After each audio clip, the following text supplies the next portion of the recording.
Right guys, so what we are going to be doing today is we are going to be making pasta arrabbiata, and it is one of my absolute favorite pasta sauces, but I'm going to make a few variations today. That is why cooking is just, I love it, because you can change things to suit you and what you like and what your family likes. Now this is traditionally the ingredients that you need. So we need onion, garlic, chili flakes, some tomatoes. You can use fresh tomatoes or you can use canned tomatoes, some tomato puree, some oil, salt and pepper, and I've just got some fresh chilies, but you don't actually have to use fresh chilies, but I like them. I use some of the chilies for a garnish on the top, which I've just sliced at an angle, and then I chop some finely for the inside, but I've just got chili flakes here. You can use chili powder if you don't have any of those. However, I'm going to show you how I change it up for my family. So my base sauce is an arrabbiata, but I add a few ingredients. Right, so I like to add a whole lot of things. I like to add celery and carrots to mine as well. Now in Italian, when we start a sauce with a base of these three ingredients with celery, onion and carrots, we call it a sofrito, and that is a base for pretty much any sauce. And I like to add that because you're upping your vegetable count, so you're adding more portions of vegetables to your diet in the day. You can make this a budget meal as well. This is such a budget friendly meal, guys. It's fantastic. And then what I also like to add is I like to add some bacon, just purely because bacon has an umami flavor, and I love that. It just adds so much depth of flavor to my arrabbiata, so I add that.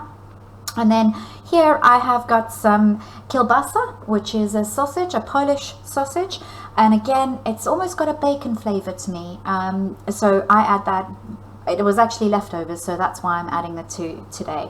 And then the last few things that I do add fresh basil as a garnish at the end, but I've got some dried basil here. Guys, use dried herbs. There's absolutely nothing wrong with dried herbs. A lot of chefs these days, they've sort of gone out of fashion and they say fresh, but there really is truly nothing wrong with dried herbs. They're a lot more concentrated. And then I've got a tablespoon of pesto here as well. I just love the depth of flavor that pesto sauce gives to the whole dish. So that's what I add. Now, cooking is about adding flavor and about layering flavor. But please remember, when you are making your arrabbiata in class, you do not have to have, you can just follow the basic recipe. Right, so I've been heating up my pan, and I'm just going to go in with my onion. My son was helping me today, so he chopped all the onion for me.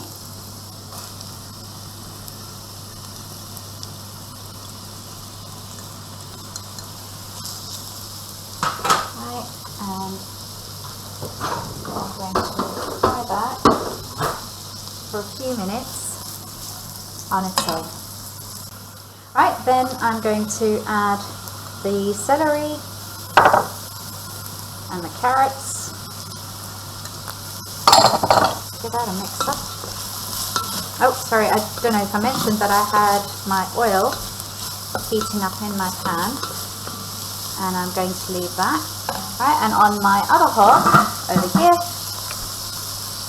there, I have my water on for my pasta. So I will be back again. Right. And now I'm going to give you another little tip. Now again, obviously, if you're a vegetarian, or you don't have to add the meat, but as I said, I was going to add the meat. And what I've done is I've separated out all the little the fattiest pieces of the bacon. And that again is going to add so much flavor. And I'm going to add that now because I actually want it to reduce down into the onion, into the sofrito, so that the fat from that can render down and add another layer of flavor.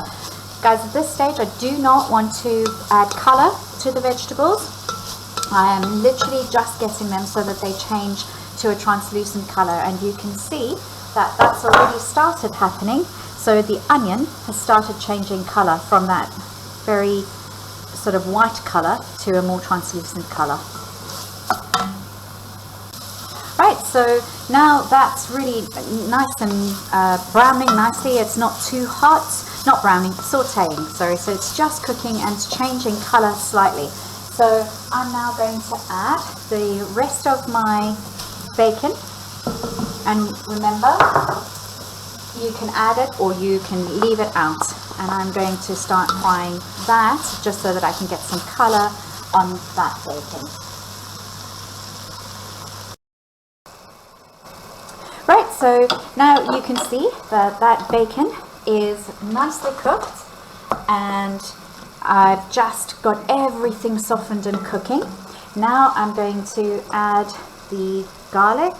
You don't want to add the garlic too soon because garlic can actually burn, especially if you've got your heat too high. Guys, so just be careful of that. I'm going to add my basil, my dried basil. I'm going to add my chili flakes. I'm going to add some pepper. Now I like pepper. This is to taste. So I'm going to do quite a bit of pepper and a pinch of salt. Don't do too much salt because the bacon is very salty. If you haven't added bacon, then you can always adjust it later, the salt and the seasoning. Now I also just wanted to move this over to show you. My pasta water is boiling. That is what we call a rolling boil. It needs to be moving. The water must be moving all the time. That means that that is ready for the pasta to go in. So I'm going to add that in.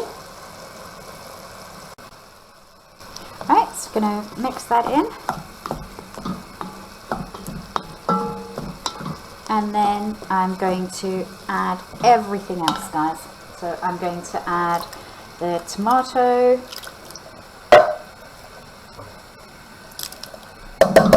I'm going to add my tomato paste. And then I'm going to add my pesto sauce, which is the last ingredient that I have. Oh no, my fresh chili. And always, if you've got everything sorted and organized, you shouldn't forget any ingredients. So always make sure you've got everything organized right where you can see it. And I'm going to add most of my chili, not all of it. I've just got some chili that I'm keeping back because that is going to be for my garnish. And I'm also going to use some fresh basil for garnish. I'm just going to give that a stir. Now this is the moment that you can just leave your sauce. Sorry, there's one other ingredient that I'm going to put in, and I'm going to show you what that is. So just give that a stir. And that is some water. Now what I do is I actually take some water and I swirl it around the cans. My mum always taught me never waste. So that's what I do. I clean out the tins with some water, the water that's going to go in there. So that's about 2/3 of one of the tins of water. And then I'm going to let this cook down. And I'm going to cook it for about 20-25 minutes with the lid on, guys, and I'll show you what it looks like after that. Right, everyone, so that's been cooking for about 25, it might have been 30 minutes now, and I've just taken it off the heat. Now, if you are on a diet or watching your weight, please do, you can drain off some of the fat from the bacon or anything like that, but to be honest, any kind of fat enhances flavor. So just give it a nice stir through and you'll see that the color is beautiful. It's changed color, and I will come back and show you how I'm going to serve it up today. Right, and lastly, this is how I like to serve it. I love olives, so but my kids don't, so I generally tend to do the olives separately, and I just throw a few olives, some fresh herbs, and a little sprig of basil on the top. Guys, I hope you enjoy this recipe. Let me know how you go, and I'll see you in class. Enjoy.